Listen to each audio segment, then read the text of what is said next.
If anyone makes it a bullshit episode, it's me, because the fuck was I thinking, being all like, hey guys, the earlier the better. God, what kind of an Yeah, I asshole don't know says that? why you said that. I don't know either. I'll take it. Okay. I'm here. Hello and welcome to Last Time On. This is a podcast where, what do we do?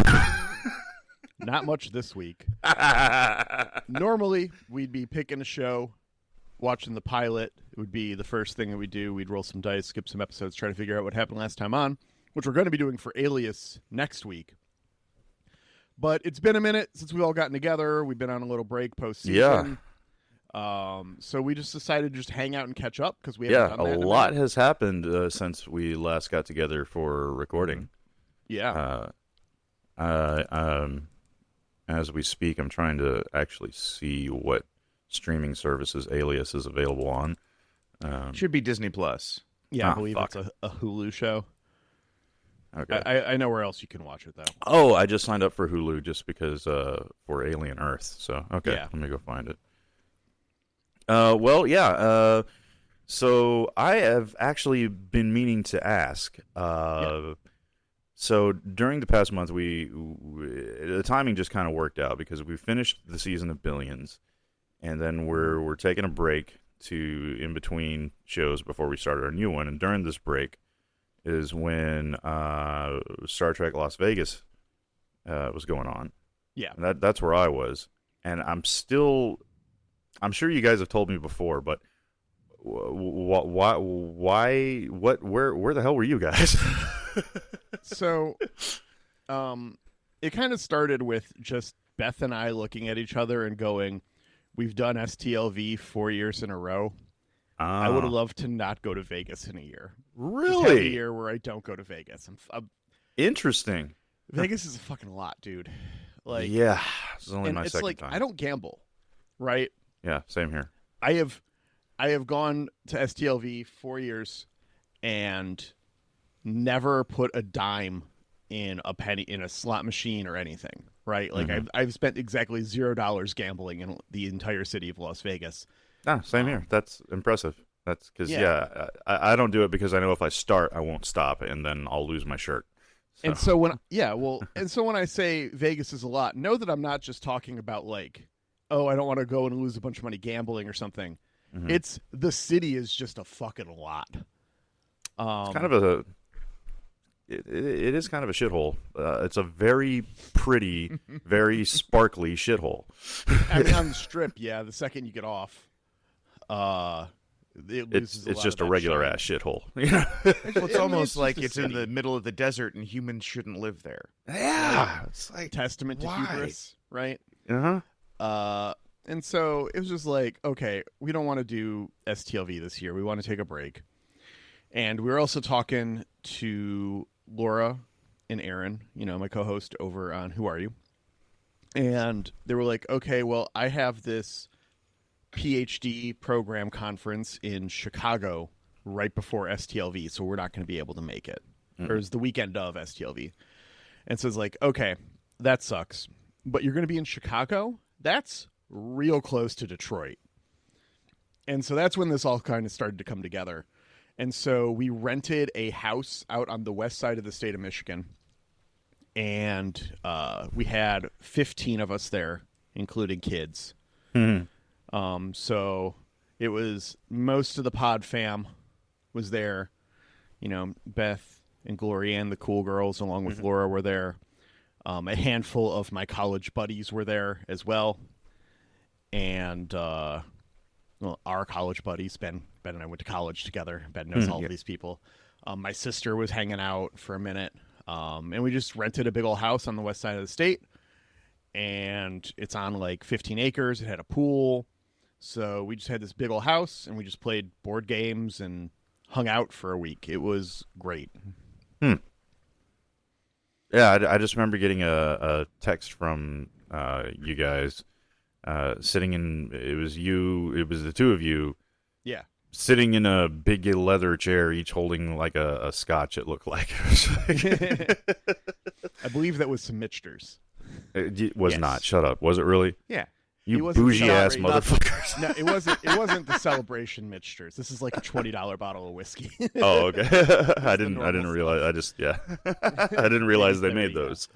They do, yeah. Yeah, it was That's Mitchter's fascinating. Rye. It's $35 a bottle. Nice. It's nice. good. Still though, yeah, that's it. Yeah. Yeah. That's fascinating. I was super depressed, super anxious, super apprehensive, all the negative emotions because for STLV this year, because you guys weren't going to be there, and a lot of my fans over at Dominion Media Television weren't going to make it for one reason or another. A lot of them, like all my Canadian fans, didn't go this year with good reason. A lot of them are Fair. Yeah. don't feel comfortable coming into the United States right now. Anyway, no, I totally understand why they didn't want to show up. So I had exactly two people. And big shout out to Juliana Gibbons and Eddie Rivas. No, that's not your last name. I forgot your last name, Eddie, but you're fucking awesome. They were the only two fans of mine that actually showed up. And Kareen, my partner, has been going to STLV every single year since she was 19. So Oh, wow. she has built up a whole like family there. And me being the socially awkward, antisocial person that I am, I was like, fuck, I'm not going to know anybody this year. And she's going to have all her friends. Blah, it's going to be weird. It was not weird. It was Good. not weird because she had posted on social media pictures of us when we moved in together, me with the U-Haul and my dogs and everything. And like, I was the guest of honor. It felt like every single person came up to me and like, oh, it's you, you're Victor. Oh my God. And they hugged me and shit. And it was like, we're so happy for you because Kareen's been like this solo comet for most of her life. And this was a huge event for her to bring someone in and be a nesting partner. Fucking Ensign J recognized me. What? And was like, yes.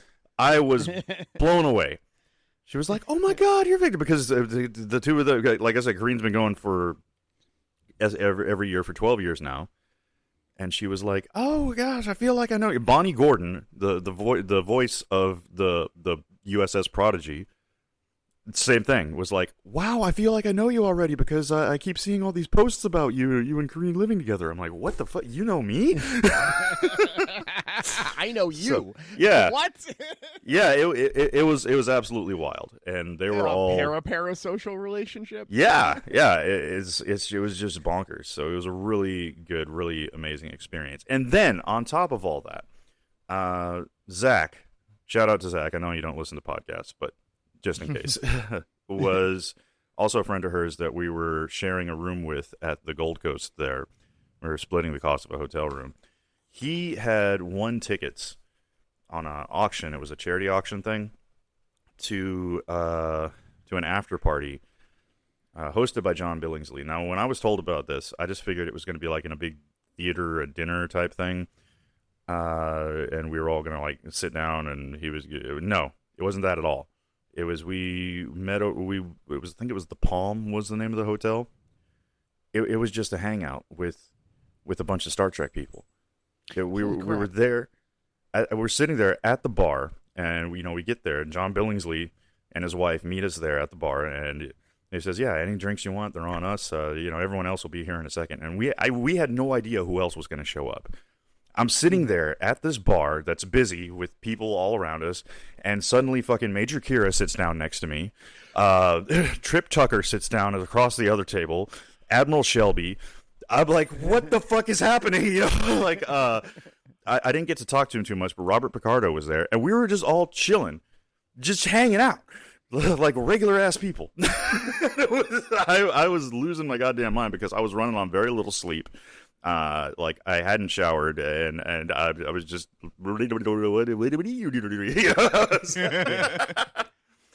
and I just want to say, we were sitting there and we were talking to Admiral Shelby. I should probably look up her real name, but she was absolutely just enamored with Kareen. Kareen was wearing her cosplay that was the Star Trek Generations sailor thing, you know, when they're on the holodeck and there were that's fun. it was Worf's. Yeah. That's her one of her best cosplays that she's known for doing. And she was talking about, she was like, "Oh, do you like sailing at all?" And yeah, she is. That's what she does. She's a sailor. Like everyone asks, like, "Oh, she's in the Navy?" I'm like, "No, she's a literal sailor on sailboats." And she had this. If you go on Facebook and you search for the Quest for Warp 9, the hashtag, it was right when her and I first met in like 2020ish. Elizabeth Dennehy. Yes, that was her. Thank you. She told her about the Quest for Warp 9, where her father sold his boat that was called the Warp 9 when she was like a teenager. And she remembers like growing up on that boat, and she took a year just to go find it. And it ended up in Australia, and she like saved up all the money from the job she was working at, quit her job, and basically traveled half the globe to find her father's boat. And it was really an amazing thing. And yeah, Elizabeth Dennehy was absolutely just mind blown with her story. It's like, oh my god, she was like, no, I'm sorry, sweetie, but you look like you're about 12. You know, Kareen's 33, but she has like a baby face. But and she was like, my god, I can't believe you've done all this in such a young age. And then she goes on to tell her more and more of her stories. And yeah, she's just sitting there, just fascinated with my partner Kareen. And so she gets up to go to the restroom, and Admiral Shelby turns to me and goes, "Wow, you have got a keeper right there." She was all just like you're doing good. This is what she says. She says, "Now, don't get me wrong, you're hot and all, but she's amazing." And I was just like, hold up. I was speechless. I was like, listen, okay, no matter what happens to me in life, no matter how bad things get, Admiral Shelby thinks I'm hot. Yes! I'm going to carry that with me to my grave. That was the highlight of the whole fucking convention for me. Yeah, we'll put it on your tombstone. Yes! Admiral Shelby thought he was hot. It'd be really awkward if you have a joint plot, but it's still going on there. So yeah, it was a pretty wild weekend. In more ways than one, because okay, not to bring the pod down or anything, but I am actually fully recovered now.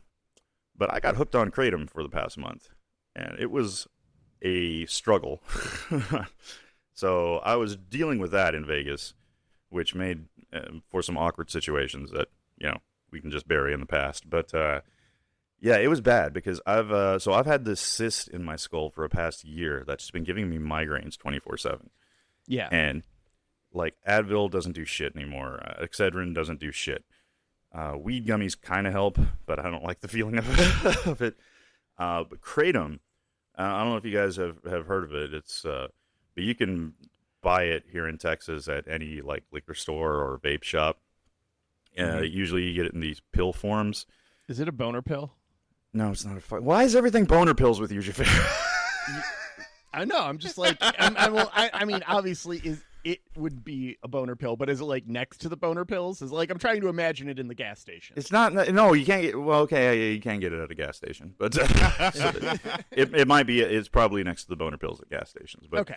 I was buying it, and it comes in these little tins that look like chewing tobacco almost, but they're these huge, massive pills, like they're the horse pills. And funny thing, I only knew about it because my ex-girlfriend was hooked on it as well, but she was taking it for like mental health stuff. And I knew some soldiers back in the Army, in the infantry unit I was in, who were taking it as well for pain. So it all started like about a month ago when we were hosting a dinner party here, and I went to the liquor store to pick up some bourbon or something. And I saw that they were selling it right there at the counter. I was like, "Oh shit! Oh, well, let me give this a try," because I knew people take it for pain, and like I said, it was the only thing that made this goddamn migraine go away. This stuff is great. It makes you feel like you're drunk, except without all the wibbly wobbly stumbleness and you don't slur your speech or anything. You just have that euphoric feeling in your brain of being drunk. but you've still got all your coordination and everything. The withdrawals fucking suck. They're horrible. You twitch in your sleep. Like I was paranoid. I was anxious. It's just absolutely miserable. And God, it explains so much about my ex-girlfriend when we were living together. Sometimes I would come home from work and she'd just be crying for like no reason, and would call me up and be like, hey, can you pick up some kratom on your way home? And I'm like, what? I just bought you a bottle on Monday, and it was like only Thursday. I was like, you're already out? Holy shit. She was taking like 13 pills a day at the worst. It was really bad. So yeah, the stuff is deceptively addictive. It works really well, but yeah, it does. I'm actually going to do a very special episode of the Blue Goo Review, this other podcast I co-host on, and go into detail about it as like a PSA type thing, because it really fucking sucked. And if you just Google kratom withdrawals, you'll see just how bad the I don't want to use the term epidemic because I don't think it's that bad, but it's not like opioids. It's not to that level of bad. It is a partial opioid. It is a partial opioid, so I guess it is that bad. It is like that, yeah. But it was rough because not only was I going through the withdrawals, but also my migraine was back. So yeah, it was a huge shit show.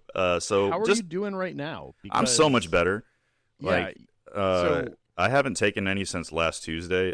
Fortunately, the guy I mentioned, Zach, who is who we're sharing a room with, he's a nurse, and he's dealt with kratom patients and shit. And I was just like, fuck this shit. I threw all of it in the trash. He was like, no, don't do that, because the amount you were taking, is like alcoholics who go cold turkey can sometimes die from the shock to their system. So he gave me like a schedule to wean myself off of it. And by the time I got home from Vegas, I was just like, all right, fuck it. I'm done. I'm not taking this shit anymore. I gave my stash to Corrine, and I was like, here, take this to work with you so I can't get at it.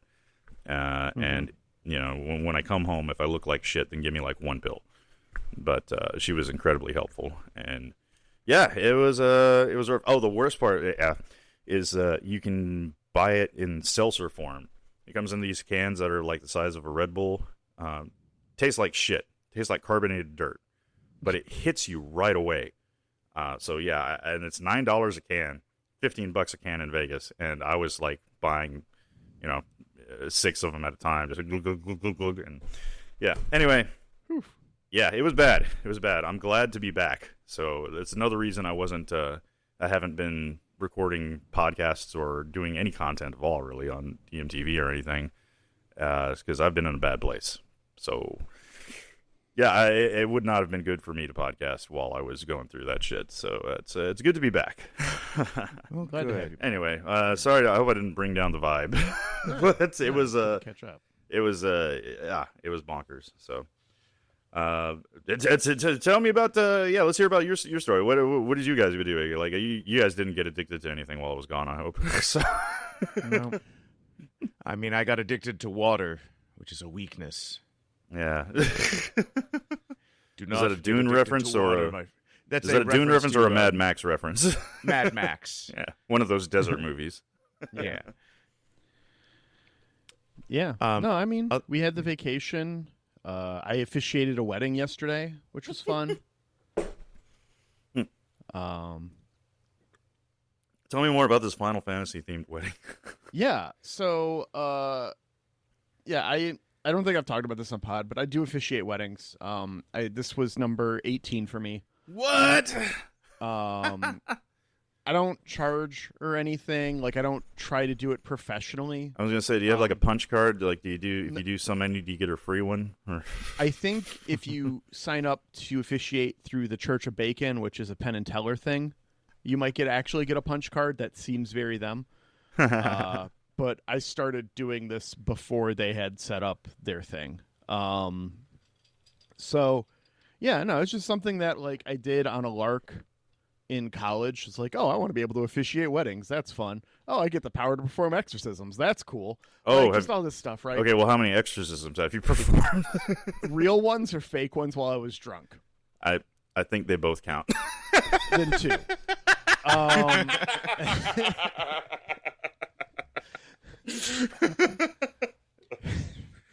Man, I could have used you last month, man. You could come down and exercise the fucking kratom out of me, dude. That would have been great. I don't know how much it would have helped, but I would have tried. Yeah. So this was Wedding 18 for me, it was a lot of fun. I've done them on that's counting various scales. That's like meeting in a bar and doing paperwork to like the full blown thing, and this was the full blown. I'm running a rehearsal dinner kind of a thing, like doing all the stuff. So it was fun. It's two buddies of mine that I've known for a very long time. Yesterday on their wedding day was their 10-year anniversary of dating.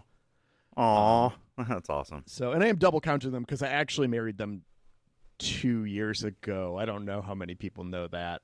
If anyone who's a personal friend of mine is listening, we did their paperwork a while ago, while they were planning this. So they've actually legally been married for a minute. And that was like a little private thing with their parents and stuff we did. So their parents, I'm not surprised. Yeah, it's not. I don't think anyone's going to get in trouble at this point. How was it actually Final Fantasy themed though? Because Final Fantasy's got a lot.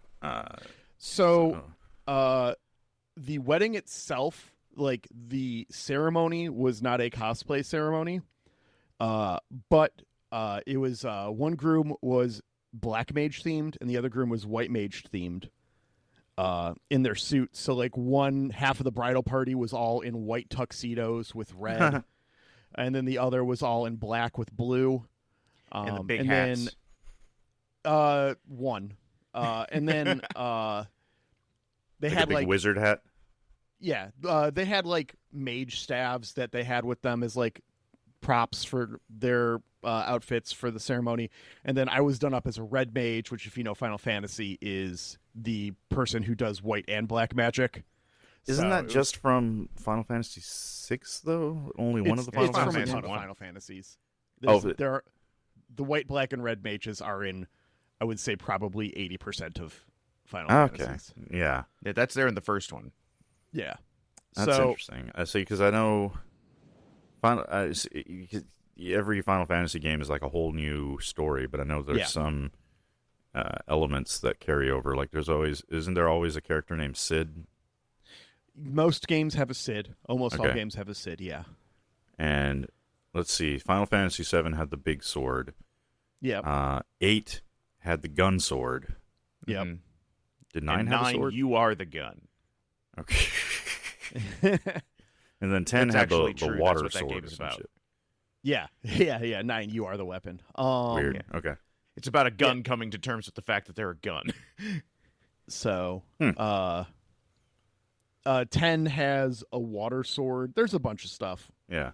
That you inherit from your dad, who's also God, who's also evil, but maybe not. I just remember 10 had Blitzball, and that's my favorite thing ever. Yeah, Blitzball's great. And your uncle's a ghost. Oh, speaking of cosplay, I did my first ever cosplay in my life last month last 2 weeks ago at STLV. I was Cybok from Star Trek V. Heck yeah. That's good. Yeah, it was that was fun. I need to find a new wig though, because that thing, God, it was a pain in the ass. But Did you steal everybody's bread? Steal bread? I didn't shared in their pain. Yeah, I you shared need pain. to share their pain. Share your pain. What? Why are you Pain. German? I was sorry. I was doing a bad French impression. Pain is French for bread. Yeah. Oh, okay. That was a layered dad That was joke. a bilingual Star Trek joke. That puts me in rarefied nerding. Yeah. So, No, there was a guy cosplaying as Spock from Star Trek 3, or when he gets resurrected. He was in his robe. Where he's naked?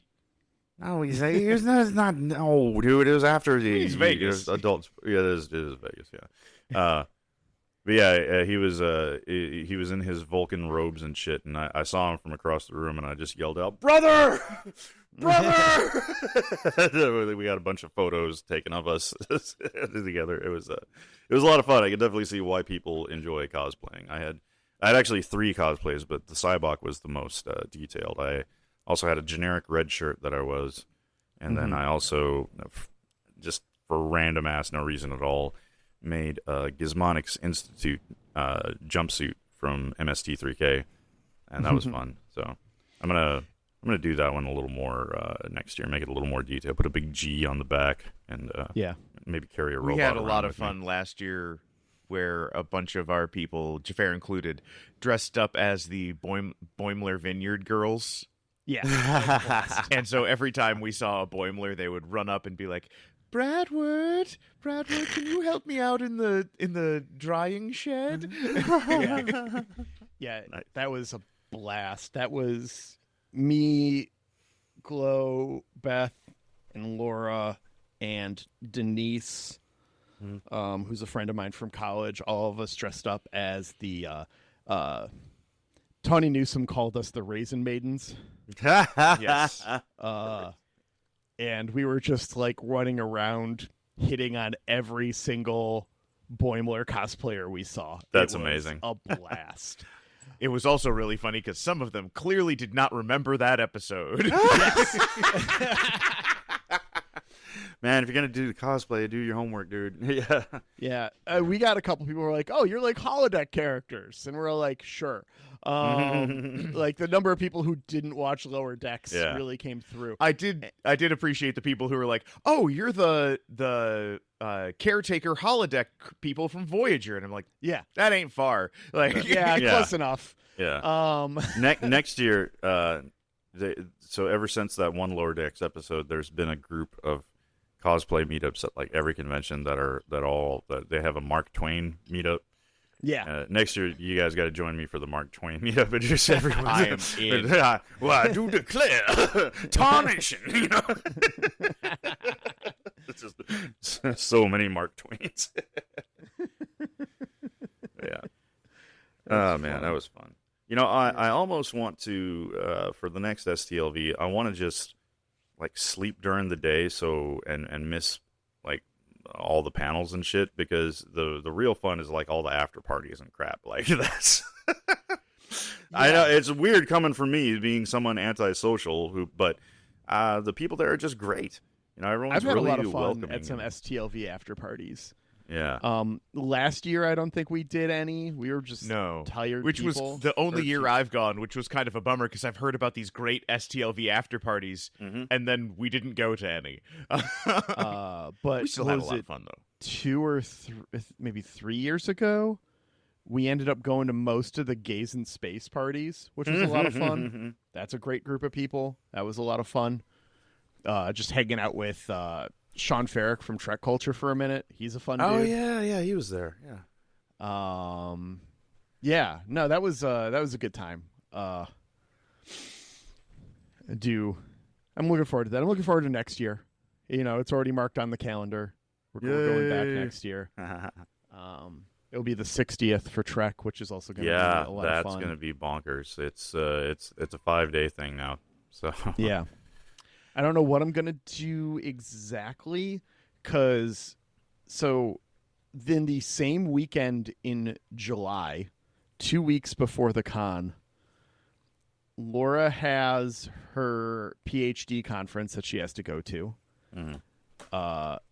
Glow has a education conference she was talking about going to.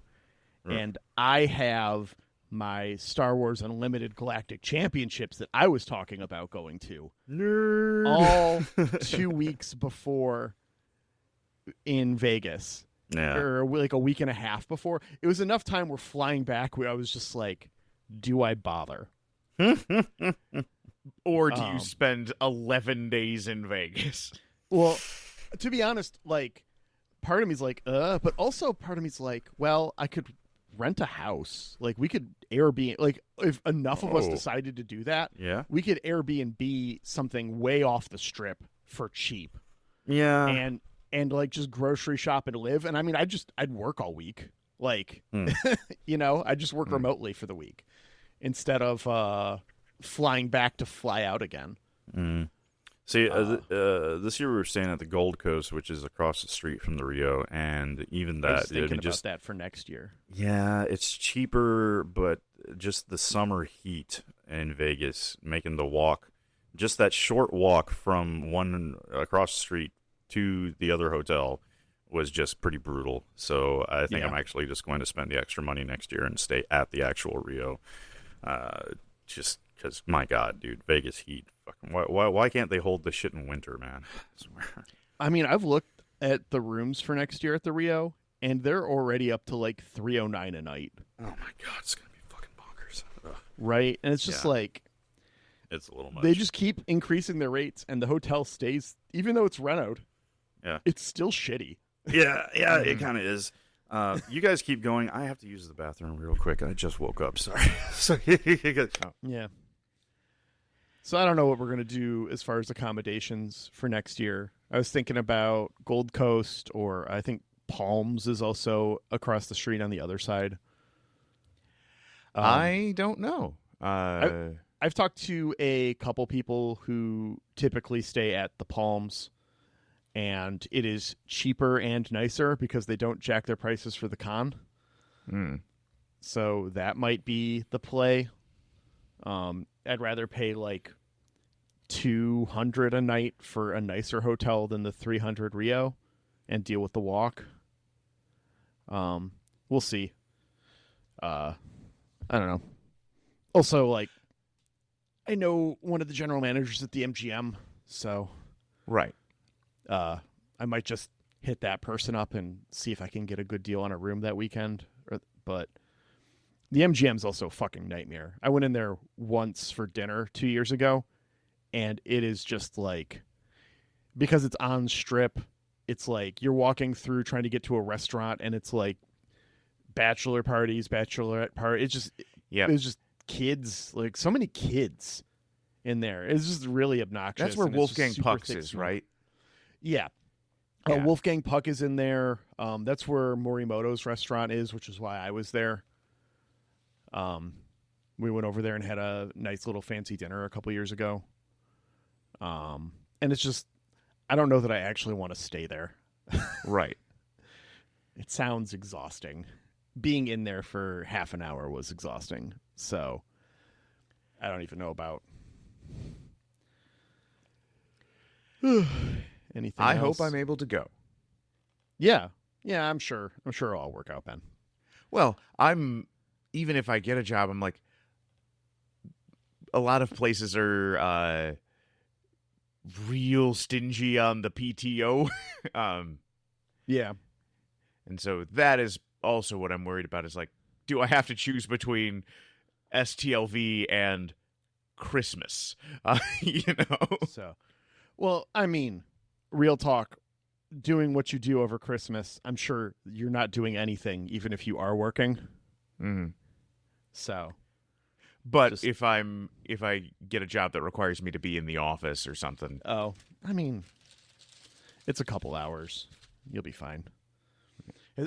As someone who doesn't have kids and makes a point of volunteering to work like every Christmas so that the people who do have kids don't have to worry about being on call, like, there's fucking nothing. I just sit around for 6 hours with my laptop, usually in front of the TV. Like, no one's fucking working. Nothing happens. So, it won't be that bad. yeah. Of every day for an office job to take off, Christmas is... Well, I mean, Christmas Day you'll probably have Christmas Eve. Yeah, but like, I mean, like, I normally take off the between Christmas and New Year's. Yes. But if I only have, So does everyone. yeah, I know. And so the people who do work also just get that off, but they don't have to take the PTO days, is what I'm getting at. Because nothing fucking happens those days. The economy is shut down. I know. At least the office economy. It's terrible. But for I don't people want to in have stores, to I'm sure. go into the office and not Yeah. be with my family. Yeah, But, I'm sure you can work remote those days and not do anything. Is what I'm getting to, Ben. You probably don't need to take them off. A lot of the places now are mandatory in office only. It sucks. Yeah, they say that. But for that week, it probably still doesn't matter because no one's going to be in the fucking office. Like, don't bring it up in a job interview. But know that when you're there, that's probably how it's going to actually work. Fair. It's not like your boss is going to be in the office to tell you that you weren't there. No one's going to fucking be there. That's the trick I used to pull for Black Friday. Yeah. I would only take... actually, I wouldn't take leave because Thanksgiving was a holiday. I wouldn't waste my leave days because Friday everyone else would be gone anyway. So that's how I would get away with having a free day off. Yeah. Thank God I'm retired. It must be nice. It is really fucking nice. Well, no, it really is fucking nice. I was about to say I was about to say all the shit that I had to sacrifice, like my mental health, my physical health. Worth it. I can deal with the pain. You know, I've shared so much pain with so many people, so I'm used to it now. Just to have the fucking freedom is wonderful. Yeah. Yeah. Yeah. But anyways, that wedding was cosplay at the reception, not the ceremony. To go way back. Okay. Yeah. So they set up the reception like it was a convention, so everyone had to go get their badges and stuff. That's cute. Wait in line. They had like a photographer set up with a screen for people to do stuff, like a con photo shoot. It was a lot of fun. It was a good time. Nice. Was anybody a cactuar? I didn't see cactuars, but our mutual friends Jay and Megan were tonberries. Was anybody a chocobo? I don't remember seeing a chocobo. How about Moogles? Yeah, I saw a ton of Moogles. Like, people would just, like, wear a white shirt and put a little red ball on. And it's all like, I'm a Moogle now. I'm like, nailed it. Yeah. I've never actually played a Final Fantasy game, but I'm just tangentially aware of... I mean, I've enjoyed a great number of them. I mean, I have a Final Fantasy tattoo. Like, I can't... Really? What's your Final Fantasy tattoo? I have, in Final Fantasy VI, there is a double-headed coin that is a plot device. That's about the two heads are the two brothers who will inherit a kingdom together. And I have one head of the coin, and my best friend has the other head of the coin. Final Fantasy, you said that was from Final Fantasy VI? Yeah. That was the last Super Nintendo one. Yeah, isn't that one really hard to find? I mean, it might, like, an original cartridge maybe or something. It used to be, but yeah, I suppose nowadays you can get it on. I mean, you can download it on your phone. Like, it's very accessible as far as old games go. It's probably one of the more accessible Super Nintendo games. I think 3, 4, and 5 were really hard to find for a while. Yeah. 3 was hard to find for a while. 5 never got a American release on Super Nintendo, so you could only get it on PlayStation. But, I mean, these games have been published on most every console for the last 30 years, the classic Final Fantasies. Like, actually must be some of the most accessible games of that era overall. Because even, like, the Nintendo, like, yeah, you can go play Super Mario 3 or Super Mario World or something on a Switch, but on just a Switch. These are games that are on everything. You can pick up a phone, any generation of Xbox, any generation of PlayStation, and there is a way to play them. They're on Steam. Like, they're everywhere. So... So, Victor, this will not surprise you. For a long time, the only Final Fantasy game I had ever played is Final Fantasy Crystal Chronicles. What the hell is that even? It is a weird offshoot GameCube-only game that was designed around... They had a thing for the GameCube where you could hook a Game Boy Advance in as your controller, and it was meant to be played with a group of people, all with Game Boy Advances and these adapters. That sounds ridiculous. And I played it by myself without a Game Boy. And so that was always one of those things where it's just like, I never had a PlayStation. I didn't have an SNES. This was the only one I had access to. It's, I don't know, I'm trying to think of a good analogy. It is like the guy. It is like the guy at the like a general sci-fi convention who has only seen Babylon 5. It's not wrong. It's just weird. Dude, my brain is a blur. It's a little too early in the morning, but there was something that happened recently that I needed to get your opinion specifically on, Ben, that had to do with some kind of historical accuracy thing. And it's ironic that I am forgetting what it was because it's history. I'll get back to you when I remember what it was. All right. It was some kind of thing involving stuff. Maybe it was sailboats. Maybe it was because right now Corinne's doing this volunteer program thing where she goes out. I think she has to complete 20 days total, and it's like she goes out every other Saturday to volunteer on the Alyssa, which is this tall ship. It's a sailboat that was built in like 1877. Sweet. And it's being maintained to be seaworthy and stuff, and they require a lot of volunteer work, and you have to go for like 20 weeks, once a week for 20 weeks, or 20 Saturdays, so I don't fucking know. But in the spring of next year is when they're actually going to go sailing. Right now it's just maintenance and training.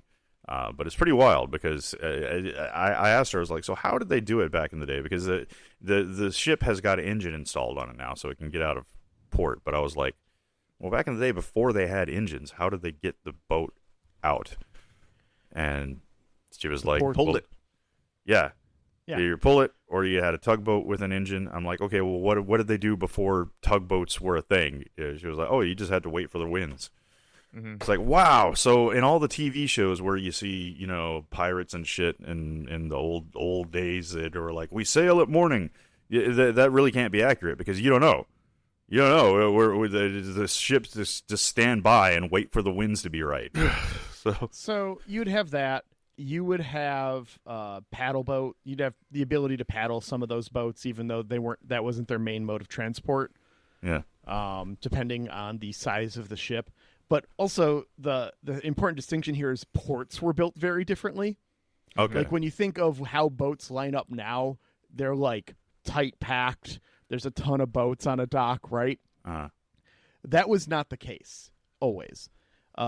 And what you would have on the really big boats is you would not bring that boat into dock unless you absolutely needed to unload cargo and stuff. Ah, okay. You'd have And a even then, launch. sometimes you wouldn't. You'd anchor out in the bay where it was a lot easier to catch wind because you have you can rotate your sails, do your things. You can catch wind a bunch of different ways. And you would just use dinghies back and forth for everything. Damn, yeah, it sucked. wild. Yeah. It's also, if you've ever heard the term becalmed, or if you've ever heard people talk about cabin fever. Yeah. It is not uncommon or unheard of for, hey, the wind just stopped and we're just stuck here for days. Oh. Damn. Yeah. Speaking of which, I recently finally binged the entire series of Our Flag Means Death. And What'd you think? Man, I wish I would have watched it sooner. I didn't realize it was so good. It's so good. Ben will complain about it, but he's never watched it. So There's I want to watch it. I just haven't taken the time. Oh, dude, it's right up your alley. It is so. This show is made for you, man. Oh, that's another thing. So, yeah. Kareen did a new cosplay this year that was Trelane and Steed crossover. Nice. Yeah. Which is not that difficult to do because they're very similar. They're very similar. Yeah. But I that don't was know if I talked to you very about popular. this, Victor. What's up? Stead Bonnet is my favorite historical pirate. Oh, Steed was actually he was a real person. 'Cause Yes. I knew Blackbeard. Ed Teach was a real person. I didn't know Steed Yes. was a real person too. Was he actually the gentleman pirate? Yeah. That was his persona. Yeah, he was just a guy who got bored and was like, piracy seems to be a cool thing. And he shows up at Nassau, and Blackbeard, who was at the time Benjamin Hornigold's quartermaster, so he was not Blackbeard yet. He was the number 2 to the number 1 pirate. He was like, well, here's an idiot with a boat. He doesn't know what he's doing. Okay, I'll teach you the ropes, Captain. Wink. And then basically just like took over his boat. But yeah, he was a really interesting like historical figure. And I was kind of bummed that like the first time we're ever seeing him, like he's a historical footnote.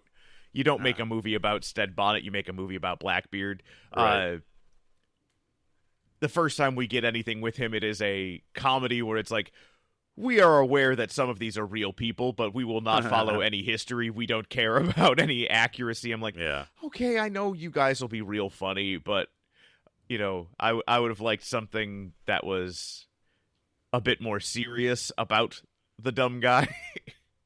It was yeah. Well, you're gonna love it, dude. Text me when you start binging it so I can like watch it with you again, because it's fucking real great. good. Yeah. No, there's Beth a whole and I got real into that show. there's a whole That's group of cosplayers called Our Flag Means Trek, and it's a Our Flag Means Death Star Trek crossover thing. Next year, I'm gonna try to do something with Cybok and Blackbeard like meshed. So.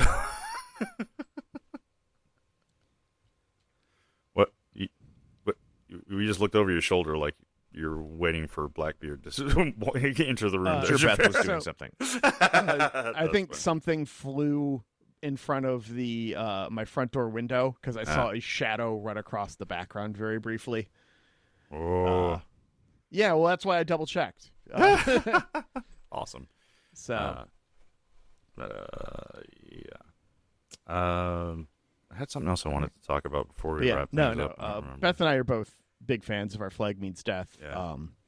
We you know when it was out a number of years ago when it was first releasing, there's a big Facebook group about it, and everyone bought the same shirt with oranges from Old Navy on it. I found a fucking petrified orange in Vegas. Holy shit! I got up super early. What? Yes, I found a fucking petrified orange in the middle of the street. I got up really early because I was craving kratom, and I walked from the Rio to the nearest vape store that I could find early ass in the morning, and I was crossing a highway. I didn't want to pay for an Uber, so I just like made the 2.5 mile walk, and it was like 7 in the morning, crossing the street, and in the middle of the street, I'm like, no way. I got a video of it.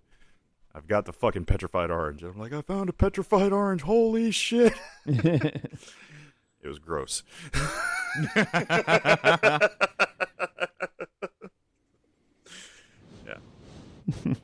Yeah. Yeah, you'll understand once you binge the show, Ben. Yeah. All right. Well, this has been a cool hang. It's been nice to catch up with y'all. Yeah. We got Alias next week. Yes. So we'll be starting that. We'll watch the pilot. We'll roll some dice. I already have watched the episode. Man, I forgot Bradley Cooper was in this show. I had no idea about that. That was fun. Yeah. And then I also did the math and figured out our dice rolls and all that stuff. So awesome. We'll be talking about that next week. I was talking to someone put a prediction right now. Somebody gets spin kicked. Oh, come on. That better be a daytime. That's easy. It happens in the first episode. You don't get to make it.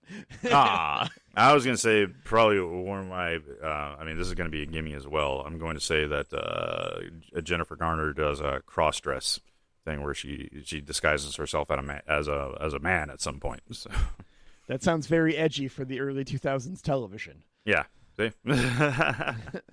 I was talking to someone last night at an event I went to, and I was explaining the premise of our podcast, and she recommended Yellow Jackets. But I was like, I don't think that show's done yet, so that it wouldn't work. Okay. I've never seen it, but I've heard great things about it. But I do love Melanie I watched Linsky. the first 5 minutes, or not even. I made it about a minute and a half into the first episode, and then I tapped out. Oh, really? Speaking of Melanie Linsky, this was fun. For the first time, have you guys ever seen Ever After? No. No. The Wait, Drew Barrymore Cinderella movie? No, I have not seen that one. No. Glow was very excited. We watched it the other night as a date night. Aww, It was very cute. sweet. Uh, I might have seen that. Is that the one? I remember going.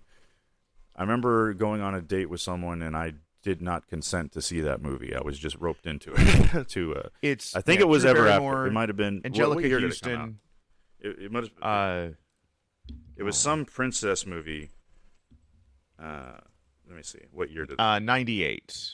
Okay, that wouldn't have been it because this was 2009. There was some fucking Princess movie. Diaries. No, it was. I'm just Fuck, guessing. there was an airship. Yeah.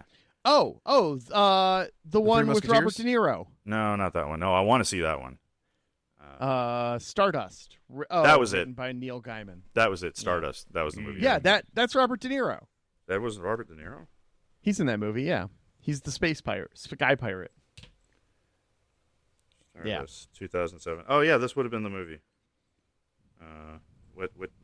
What date did it come out? Who knows? Anyway, yeah. Neil Gaiman. Fuck, I feel like I had something else I was going to bring up, but oh well, I'll just save it for next episode. All right. God Well, damn. good talking to you guys. Yeah. Oh, Alien Earth. That's what I was going to say.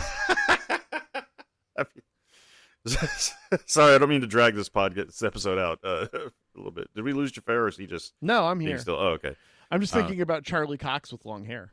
Hey, sometimes you just got to think about Charlie Cox with long hair. But there's a scene in it was either the first or second episode of Alien Earth that was very reminiscent of Our Flag Means Death, if you guys have watched it yet. Where I've seen both, and I still don't know what you're talking about. the fucking party that is going on in the middle of the... Oh, yes. That seemed really out of place, but that reminded me of the party episode of Our Flag Means Death, where they went to the bougie thing. And I was like, what with the Nick hell? Kroll. Yeah. Yeah.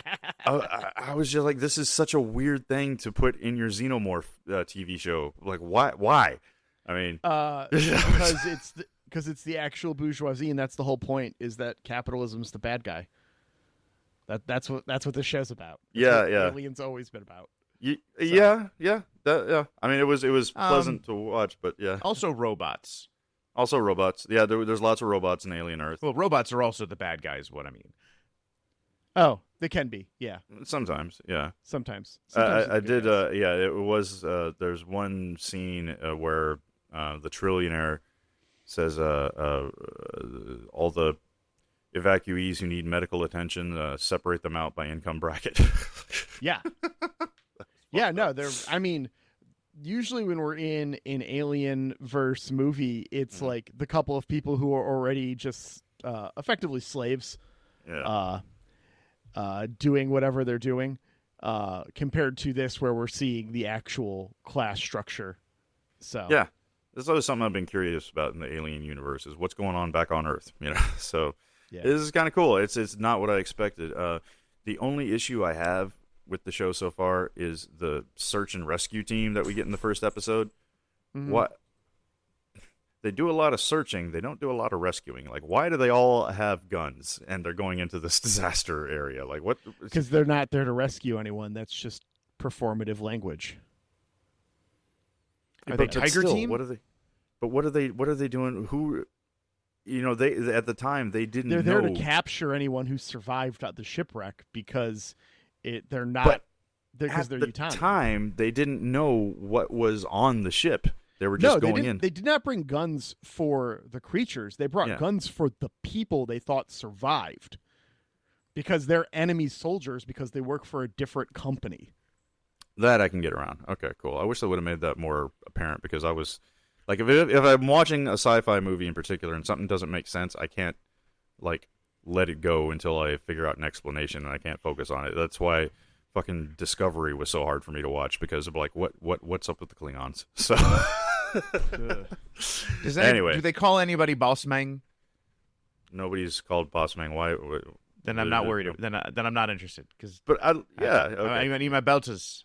I do love Boss Mang. I've been trying to make it a thing. Been using that word. It's just useful, you know. Yeah. Anyway. All right. Thank you for indulging my neurodivergent tangent. No, we're good. All right, y'all. Well, we'll see you next week. But before we go, we should say thank you to Ripe for our theme music. They're touring right now. Go see them. They're fucking great. Album drops in about a month and a half. Something like that. Listen to that. Streaming services wherever. Thank you, Ripe. Thank you to you, the listener, for sticking with us through this journey that we're all going through here. We have all grown and blossomed as our souls have on this journey. And fuck, I need more coffee. Hit up our Discord. Go to voicecast.app/LTO if you want to leave us a message. And as of right now, you can be the first one, dear listener, to leave us a message because we haven't gotten a single one yet. So, and I'll give you a prize if you're the first person to leave us a message. I'm gonna go call it right now. No, you don't count. Hey, go check out Cool Girls Don't Look at Explosions, our sibling podcast on the What Happened to Her Network. They just started their season 2 covering Walker, Texas Ranger. Hell yeah. So you can go listen to that. It's a real fun episode. And then while we're plugging Vic, you can get more of him at Blue Goo Review. You get more of me over on Who Are You, which is doing 2004's Battlestar Galactica. Blue Goo Review doing The Expanse. And then Ben, this is his only podcast.